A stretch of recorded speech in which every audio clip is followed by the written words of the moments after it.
میں جرمنوں سے کیوں پٹوایا لاکھوں کی تعداد کے اندر؟ معلوم ہوا کہ اللہ کا معاملہ جس قوم سے بھی ہے کووننٹ ہے، وہ میثاق ہے ہمارا اللہ کے ساتھ، میثاق قرآن ہے ہمارا، ان کا میثاق تورات تھی۔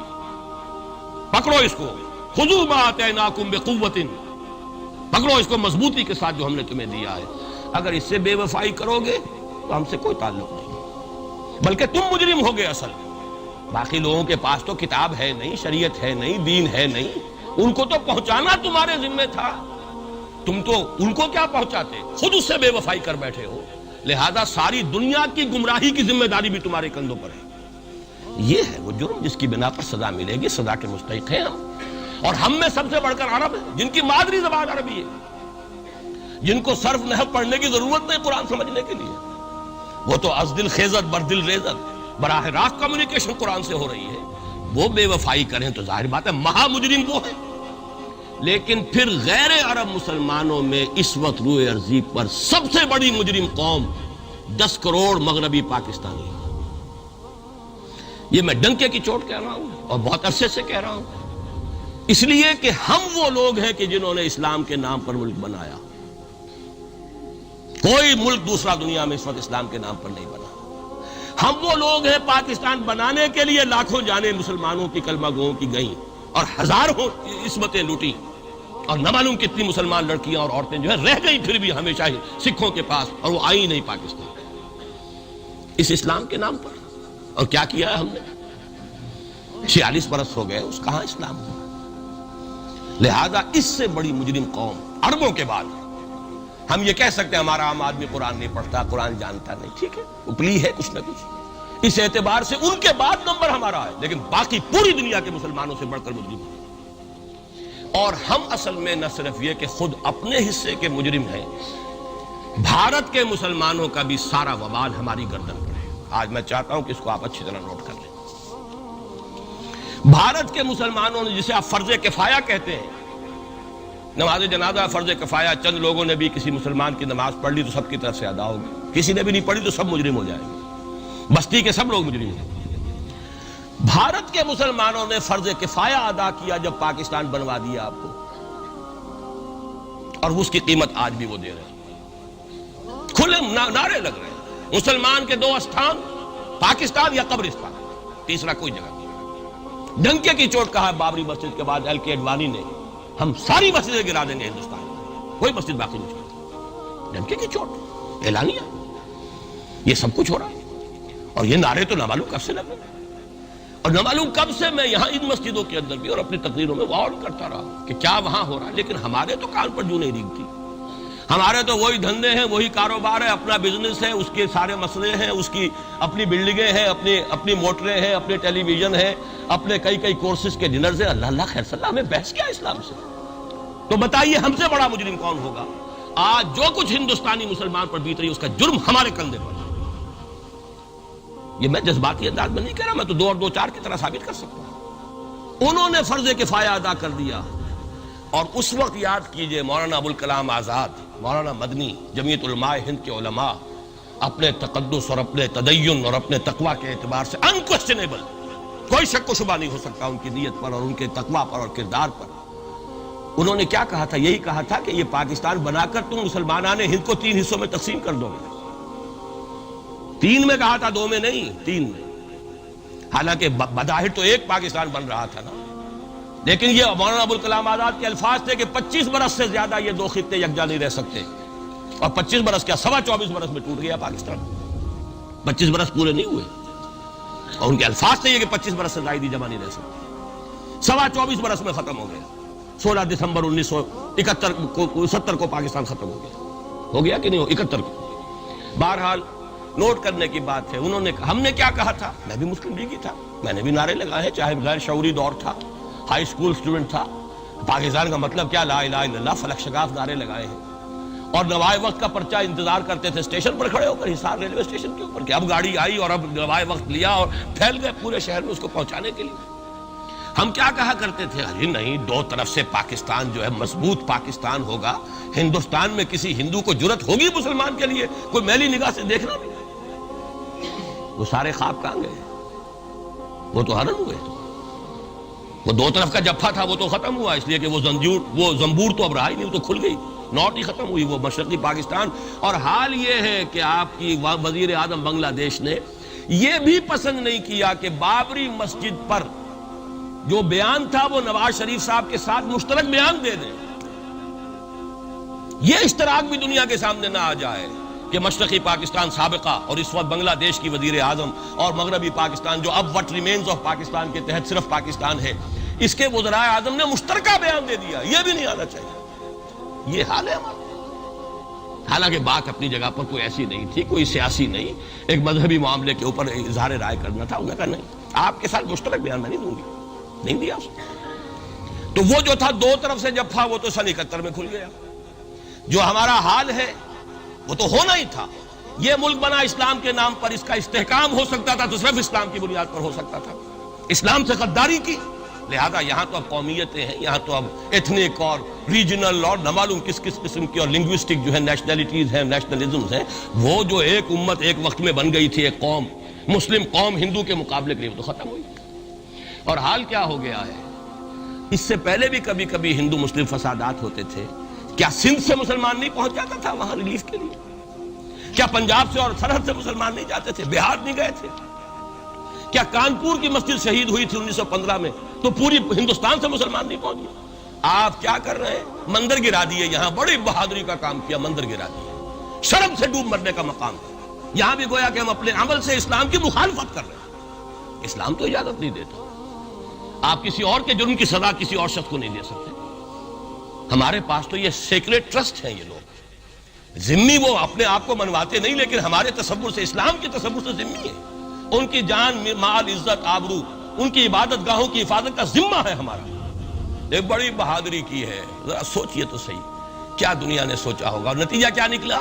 اگر کسی درجے میں بھی بابری مسجد کی شہادت پر کوئی دنیا میں کوئی رائے عامہ ہو سکتی تھی کوئی ہندوستان کے خلاف، ختم ہو گئی. جو انہوں نے کیا 10 گنا تم نے کر لیا. تم نے ایک مسجد گرائی ہے، تم نے اتنے 100 کہتے ہیں، پتہ نہیں مجھے تو معلوم نہیں 100 گرائے کتنے گرائے ہیں. بہرحال جتنے مندر تھے تم نے گرا دیے. فرق کیا ہے؟ ایک کردار ہے تمہارا، ایک ہی تمہارا اخلاق ہے، ایک ہی تمہارا معیار ہے، کوئی فرق ہی نہیں.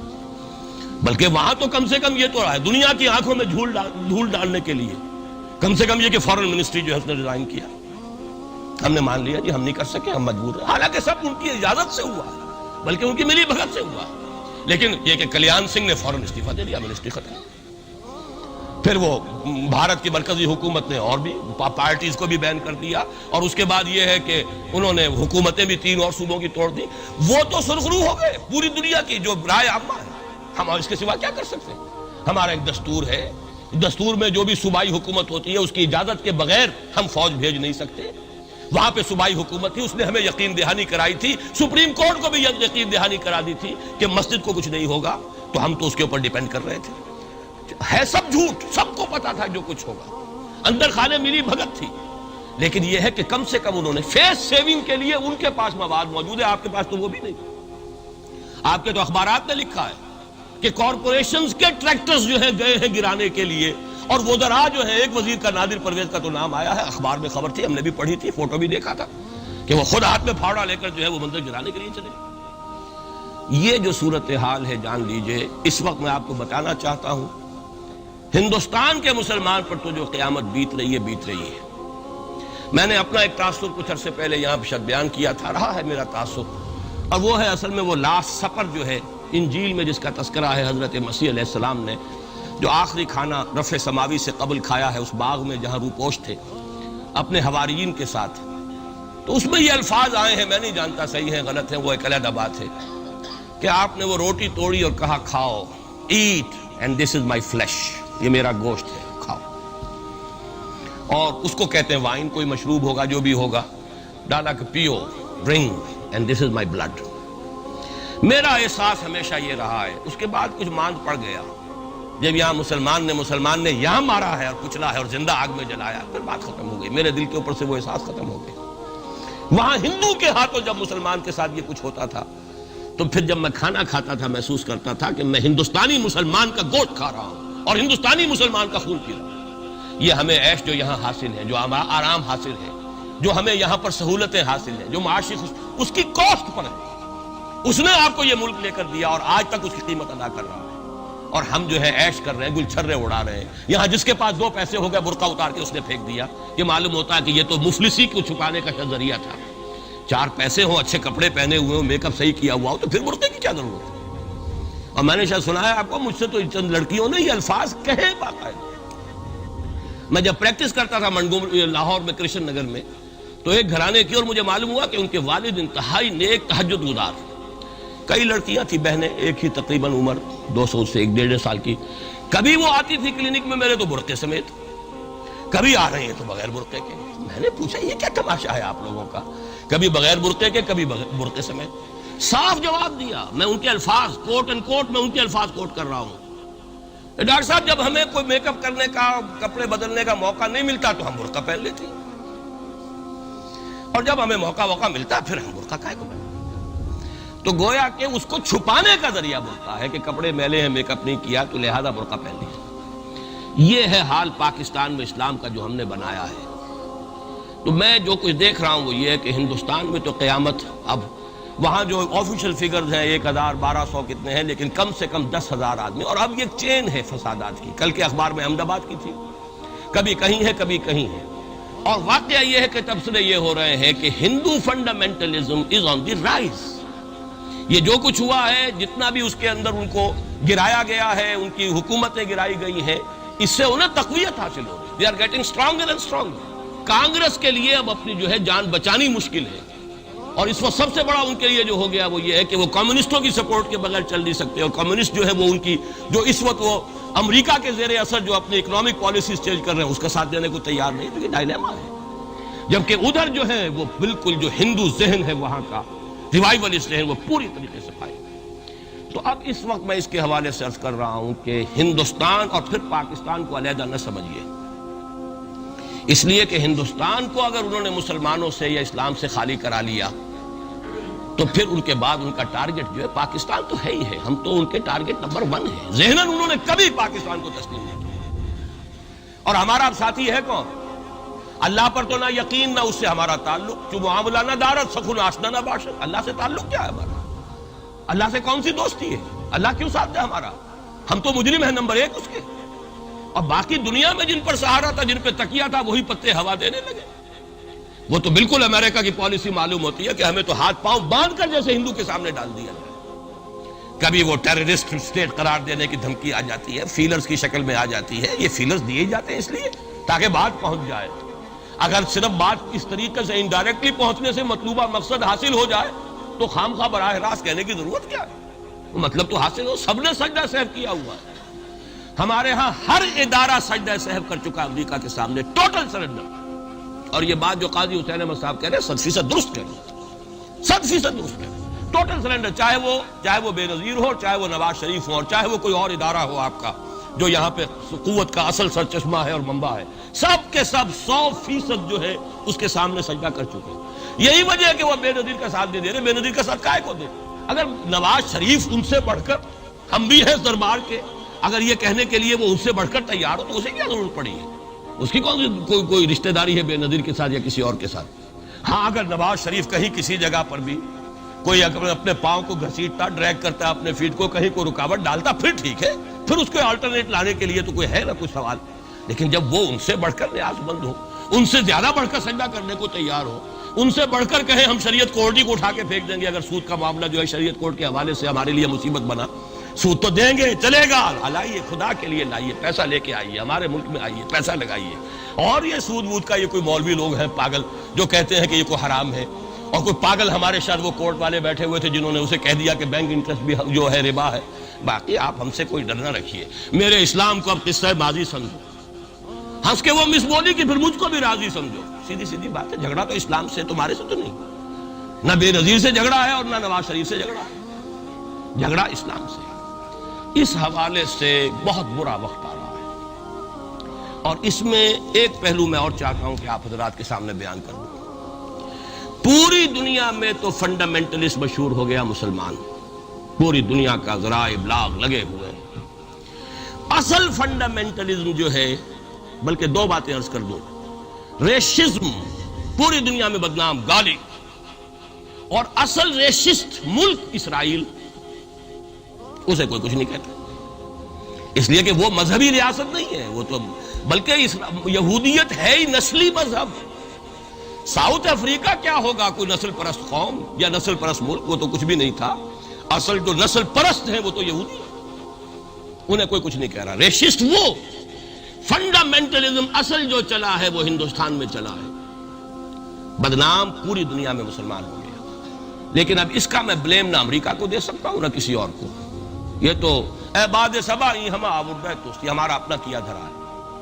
میں آپ کو ایک حوالے سے بتا دینا چاہتا ہوں، ہمارے ہاں علامہ مشرقی اٹھے، چپ راس چپ چپ راس چپ اور بیل چاپ پورے ہندوستان کو دہلا دیا، دہل گئی زمین ہندوستان کی، راس کماری سے لے کے درہ خیبر تک۔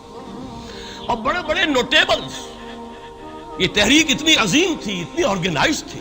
آپ کو معلوم ہے یہ تالپور برادران جو ہے، دونوں بھائی جو تھے، یہ خاکسار تھے، بڑے بڑے لوگ، سندھ میں، فرنٹیئر میں، پنجاب میں، ہر جگہ پر، اور ایسی زبردست آرگنائزیشن، بالکل ملٹری والی، ان کے سارے قواعد ملٹری کے۔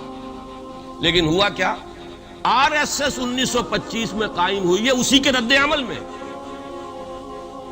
ہندو سویا ہوا تھا، انہوں نے دیکھا یہ مسئلہ اٹھ گیا ہے، اتنا زبردست اٹھ گیا ہے، زور شور کے ساتھ اٹھ گیا ہے، اس کی چپ راس جو ہے وہ زمین جو ہے لرز رہی ہے، اس سے تو اٹھنا پڑے گا نا۔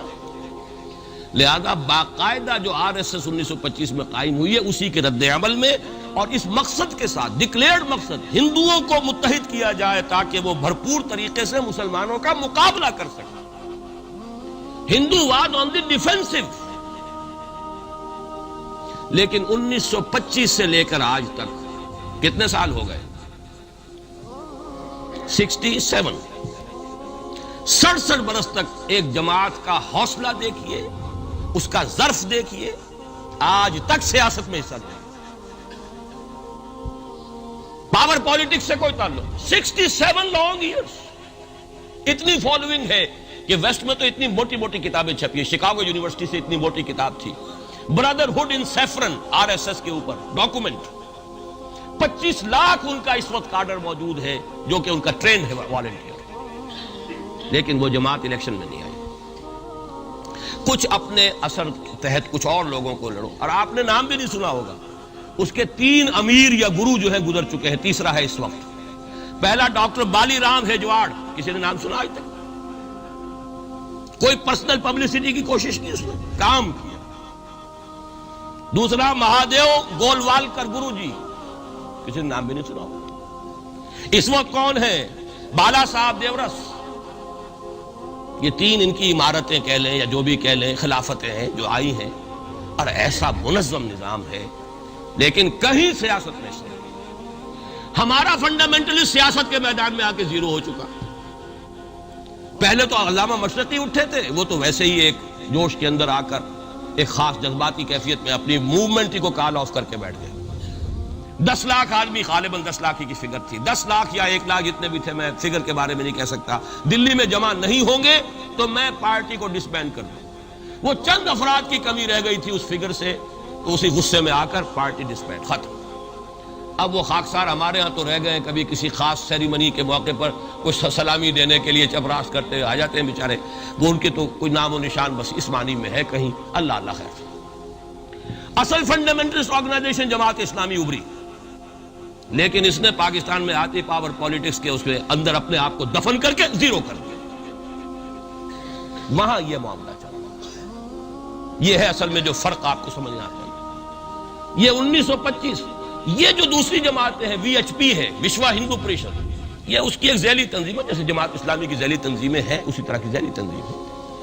آر ایس ایس خود کبھی نہیں آئی پالیٹکس میں، اور 2 مرتبہ تاریخ میں اس کو بین کیا جا چکا ہے ہندوستان میں، چونکہ آر ایس ایس کا آدمی تھا جس نے گاندھی کو ایسیسینیٹ کیا تھا 1948 میں، دی پارٹی واز بینڈ۔ اس کے بعد جب اندرا گاندھی کا دور آیا ہے وہ ایمرجنسی کا، اس میں بھی پارٹیز اس نے بین کی تھی، آر ایس ایس بھی بین ہوئی ہے، لیکن ہر مرتبہ پہلے سے زیادہ ابھر کر آئی ہے۔ اور آج یہ سب کے سب وی ایچ پی والے، بی جے پی والے، یہ سب در حقیقت آر ایس ایس کے آدمی، اور یہ ان کا ڈکلیئرڈ ایم اب بن چکا ہے، اور حالات جو ہیں ہم اس سزا کے بالکل مستحق ہو چکے ہیں۔ اسیاں سے کبھی ہم نے کنارہ نہ کیا، لیکن تیری رحمت نے گوارا نہ کیا۔ یہ تو ہو سکتا ہے اب بھی ہم اسی اللہ کی رحمت پر تو ادھار کھا سکتے ہیں، لیکن واقعہ یہ ہے کہ ہم اس سزا کے بالکل مجرم ہو چکے ہیں اور مستحق بن چکے ہیں، اور نظر یہ آ رہا ہے کہ اب حالات ہمارے لیے زیادہ سے زیادہ پیچیدہ سے پیچیدہ، مشکل سے مشکل، اور زیادہ سے زیادہ جو ہے گمبھیر ہوتے چلے جا رہے ہیں۔ بھارت میں ہندو فنڈامنٹلزم بڑی تیزی کے ساتھ ایک طوفانی شکل کے اندر آیا، اور بھارت میں تو مسلمان تنظیم کوئی ہے ہی نہیں۔ آپ کے شاید علم میں آیا 2 جماعتیں بین کر دی، جماعت اسلامی بین۔ ارے جماعت اسلامی بھارت کی جو اصل جماعت ہے وہ تو ایک علمی کام کرنے والی، دعوتی کام کرنے والی، قرآن مجید کے تراجم شائع کی سیاست میں تو ہے ہی نہیں ہوا، لیکن یہ کہ اس کا اور سوال ہی پیدا نہیں ہوتا ٹیررزم کا یا کسی درجے میں بھی کوئی اس طرح کی ایکٹیویٹی جماعت اسلامی۔ لیکن وہ ہے نا کہ وہ ترازو کا ایک پلڑا اگر ادھر 3 کو بین کیا تو ادھر بھی 2 تو ہو کم سے کم، وہ جماعت اسلامی بین ہو۔ ہاں کشمیر میں جماعت اسلامی کا ایک رول ہے، لیکن کشمیر کی جماعت اسلامی علیحدہ جماعت اسلامی ہے، وہ ہندوستان کی جماعت اسلامی سے اس کا تعلق نہیں ہے۔ جیسے پاکستان کی جماعت اسلامی، مشرقی پاکستان یا بنگلہ دیش کی جماعت اسلامی، ہندوستان کی جماعت اسلامی اور کشمیر کی جماعت، یہ 4 علیحدہ ہیں بالکل، ان کا آپس میں تنظیمی رابطہ کوئی نہیں۔ کشمیر کی جماعت اسلامی یقیناً ہے، اور یہ سمجھتا ہوں میں، اور یہ صحیح بات ہے، بعض تبصرہ نگاروں نے لکھی بھی ہے کہ اصل میں اس وار سے انہوں نے کشمیر کے مسئلے میں جب یہ بین کیا ہے وہاں کی 3 ہندو جماعتوں کو، تو اس کے ساتھ ہی 2 مسلمانوں کو ایک لپیٹ میں لے کر پارٹیز کو، تو کشمیر میں جو جماعت اسلامی چونکہ ابھی تک وہ بینڈ نہیں تھی، اور جماعت اسلامی کا آرگنائزیشنل جو ہے بیکنگ مل رہی تھی حزب المجاہدین کو، جو وہاں پر جو بھی اس وقت جو جد و جہد کر رہی ہے، لہذا اس کو کمزور کرنے کے لیے کیا ہے۔ لیکن یہ کہ ہندوستان میں کوئی مسلمانوں کی لیڈرشپ ہے ہی نہیں، سارے قائدین تو پاکستان بنا کے پاکستان آ گئے تھے، رہ تو گئے تھے وہاں پہ وہی جمعیت علماء ہند کے لوگ، اس وقت بھی سنبھالا ہے تو انہوں نے سنبھالا، مولانا حفظ الرحمان سہاروی نے سنبھالا ہے، مولانا ابوالکلام آزاد نے کچھ سنبھالا دیا جتنا بھی دے سکے ہیں، باقی مسلم لیگی تو سبھی آ گئے تھے، وہاں سے رہ کون گیا تھا؟ لے دے کر مدراس میں کوئی 1-2 اور کیرالہ کے اندر، کیرالہ میں البتہ یہ کہ راشٹریہ سیوک سنگھ کے مقابلے میں مسلم سیوک سنگھ قائم کیا گیا، اور وہ کام بہت اچھا کر رہے تھے، لیکن